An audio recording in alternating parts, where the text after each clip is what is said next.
Everyone, welcome back to my Git series. ఈ వీడియోలో నేను గిట్ అండ్ గిట్ హబ్ని చాలా సింపుల్గా బిగినర్స్ కోసం ఎక్స్ప్లెయిన్ చేయబోతున్నాను. ఫస్ట్ ఒకటి క్లియర్గా అర్థం చేసుకోవాలి. మనం కోడ్ రాసేటప్పుడు గిట్లో కాదు, కోడ్ మన ల్యాప్టాప్ ఫైల్లో సేవ్ అవుతుంది. వన్స్ మనం కంట్రోల్ క్లిక్ చేసేటప్పుడు కోడ్ డైరెక్ట్గా ఫైల్లో సేవ్ అవుతుంది కదా. ఇప్పుడు చూద్దాం గిట్ అంటే ఏంటి అని. గిట్ అనేది ఒక సాఫ్ట్వేర్. ఇది మనం డౌన్లోడ్ చేసి ఇన్స్టాల్ చేసుకోవాలి. గిట్ ఏం చేస్తుందంటే కోడ్లో జరిగే చేంజెస్ని గుర్తుపెట్టుకుంటుంది. కోడ్ని గిట్ సేవ్ చేయదు, చేంజెస్ని హిస్టరీ లాగా సేవ్ చేస్తుంది.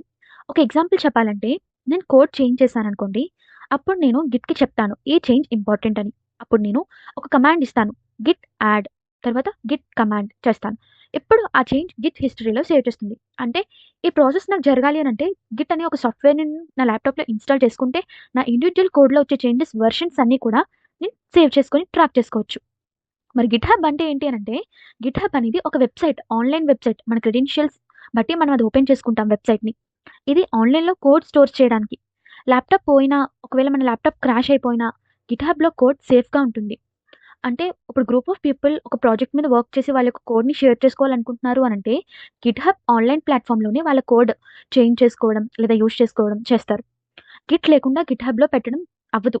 గిట్ ద్వారానే మనం ఏ కోడ్ అయినా సరే గిట్ హబ్లో మనం పెట్టగలం. సో ఇది Git series. If in case మీకు నచ్చినట్లయితే లైక్ చేయండి, సబ్స్క్రైబ్ చేయండి. నెక్స్ట్ వీడియోలో గిట్ కమాండ్స్ని ఎక్స్ప్లెయిన్ చేయబోతున్నాను. So get ready to learn commands. Thank you.